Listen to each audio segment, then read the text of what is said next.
Man, I love to see when MAGA come on UK television and they just get completely owned. They just never know what to do. It almost makes me think that US journalists, US hosts don't push back and press these guys as much as they should. In this clip, we are going to see the leader of the SNP here in the United Kingdom press a MAGA commentator. He was a former assistant to Donald Trump.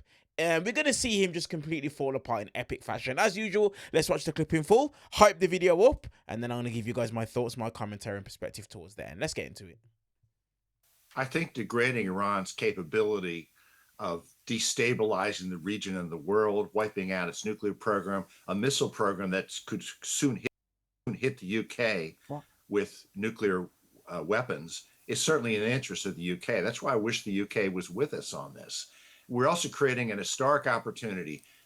I don't know what's going to happen for the Iranian people to overthrow this terrible regime. And with death of Ali Rajani overnight, the head of Iran security services, one of the leading hawks in the country, is really increasing the possibility that the Iranian people may be able to take back their country. Stephen, what do you say to that? I'm somewhat bemused by what I'm listening to, because if you're seeking to liberate people, I don't think that involves blowing up a primary school with little kids inside of it. I don't think that means destroying all the civilian infrastructure, including desalination plants, which are crucial for people to have access to safe drinking water. The reality is that the US president has started an illegal war. He has announced that he has won that war, and yet is now backpedaling and asking others to come and help. He's trying not to be a policeman. He's trying and continuing to be a global bully. And the only person who's brought instability to the Middle East, only two people, are Benjamin Netanyahu and Donald Trump, because Donald Trump was gullible enough to follow the plan that Benjamin Netanyahu has wanted to exercise for the last 30 years. And I hate to say it, but the only beneficiary of this is Vladimir Putin, who appears to have sanctions lifted and appears to be getting ever deeper pockets. So I'm somewhat bemused and angry at the position taken by the gentleman who seeks to lecture us on these issues, when what he should be doing is turning his fire internally and telling his president to get around the table and to get a diplomatic solution. Fred? Oh, a diplomatic solution with the Iranians. They haven't negotiated in good faith in decades. Well, look, I'll concede, if this war killed children at a school, I think that's a tragedy, and the U.S. has to investigate that. It's not a tragedy, it's a war crime. Well, look, we know horrible things happen in war, and I hope that didn't happen. I hope the U.S. wasn't responsible. But you're welcome to pick at the mistakes made in this war. You know things are going to be made like this. But who's responsible for this? The Iran's Islamist regime that's been pursuing nuclear weapons, that has been sending assassination squads through Europe, including in the UK. And I think the Iranian diaspora that has been celebrating this operation in the UK has a different opinion. You can agree that the IRGC are terrorists and appalling without agreeing that the president's actions were proportionate and deserved. Killing children is a war crime, and your government should apologise. And with respect to what Stephen's been putting forward there, you've also got to recognise the importance of Britain's military capability and the ability that we have to defend our interests in the region, which, if we were to follow your party's principles, we would not be able to do that. Sorry, what are you doing in the region just now? How many vessels have you got there? So yeah, look, I think we've got. Tell me how many. But what would be your work? So your position on Trident, for example, your decision recently. Is Trident in the Middle East? I'm confused. But no, but more the No, nuclear capability is very, very important in defending British interests, and the SNP would have us completely remove ourselves from that. We've showed up late. The government has been underprepared, and the Prime Minister has no backbone. He doesn't know what he thinks. He has to ask other people to give him his opinions.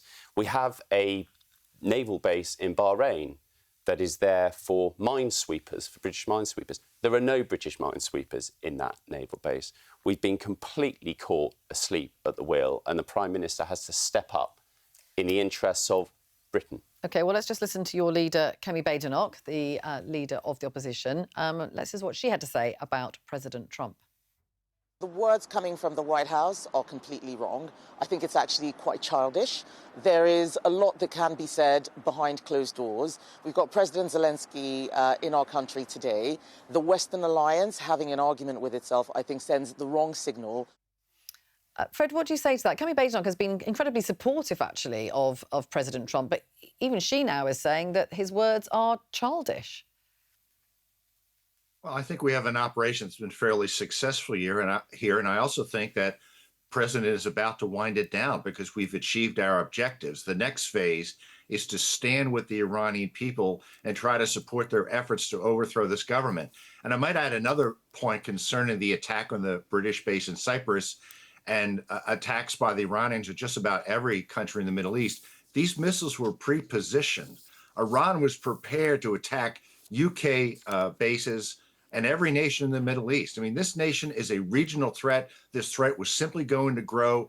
By the end of this year, it would have amassed a missile shield that would have made it impossible to take preemptive action against its nuclear program. Is this a perfect solution? No.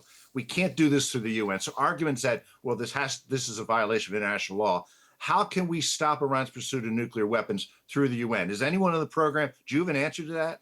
Stephen? Yeah, of course, by dialogue and discussion, just like President Obama did and President Biden did. You know, Benjamin Netanyahu has been trying to get you guys to go to war with Iran for decades. Everyone else has said no, but Donald Trump was daft enough to say yes. And now the entire region is a complete mess and it's having an impact upon all of our lives. That is his responsibility alone, and he needs to now fix it. Fred? Now, I think we know right now that the nuclear deal that Obama negotiated was a fraud, that Iran was cheating on it. It was enriching to 60% uranium-235 during the Biden administration, despite Biden's efforts to appease Iran to get a nuclear deal. Don't tell me we could negotiate away this nuclear program. The Iranians are liars. They've never negotiated in good faith. I regret that this was the only solution to this program before. So look, first and foremost, I actually wanted to go through this in stages. But I can't. I have to address the point that it is that he made towards the end about the Barack Obama deal being a sham. He's lying. He is lying. He's absolutely lying. Barack Obama's deal prevented the exact same thing that MAGA and Donald Trump are trying to say. I'm doing, air marks here. I know you guys can't see me, but it prevented the very thing that it is that this administration and MAGA talking pieces like this gentleman here have said that Iran was trying to do. All the research you find out there, you will find and you will see that Iran was sticking to the deal. They were sticking to the deal, all the research. So him trying to say it was a sham, that's just him coping for MAGA because that's what it is that these guys do. So, don't let them try and fool you. The talk of nuclear for years, that they were so close round the corner. There's compilations and videos out there of Bibi Netanyahu going back to the 90s where he's sitting in front of Congress and he's in front of the UN and he's basically saying they're 2 weeks away. They're a month away. They're a year away. They're a couple of days away. There's examples of this, of him doing it. So this talk is just absolutely ridiculous and it's lies. And the fact that it is that Frank or whatever his name is tried to lie and try and act like this isn't a war crime, it's embarrassing. It is a war crime. And the reason as to why I believe personally that people within on the world stage, quote unquote allies of America, don't want to help and are enraged is because they know exactly what America and Israel have done. They know what they've done. They have poked the bear. They have rustled the wasp nest. And now all that's going to happen is going to be repercussions. You think the new Ayatollah, once he gets back, well, you think he's not going to seek vengeance after his mother, his father, his wife, and his children were killed? Do you not think he's going to try and come after the people that were responsible for this? Of course he's going to. All because of the fact that the United States and Israel didn't want to do things the right way. And it's absolutely embarrassing. Honestly, Stephen Flynn said some really, really solid points. A lot of the points that I was going to cover as I was going through and watching it with you guys. But it's true. Bibi Netanyahu has been trying to get somebody to do this for a very long time, but he was never able to find someone dumb enough. That's the reason as to why when people want to try and talk about Barack Obama was the worst president and Joe Biden was the worst president, do these people actually realize and understand what it is that they're saying? Do they really? Because those two things could not be further from the truth. They could not be further from the truth. They were actually good presidents. They was not perfect, but they were good presidents. And then lastly, they prevented something that, like I said, Bibi Netanyahu has been trying to do for a very, very, very long time. And that is get the US to go to war with Iran.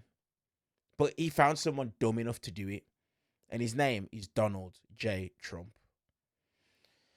Honestly, man, when I think about the US-UK relationship, it really is in tatters. And just seeing all of the commentators, the Republicans, MAGA, go out there and try and talk about the UK's credibility, it really is quite a thing, isn't it? Donald Trump done this. Donald Trump dismantled the relationship that it is that we have. You know, more importantly, the comment that he made when he tried to insinuate that NATO soldiers, we stood a little bit back.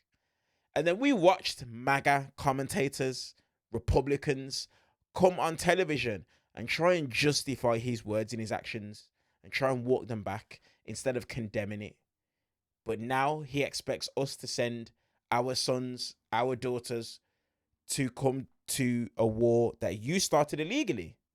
It's not going to work, mate. Let me know your guys' thoughts on this clip down in the comment section below.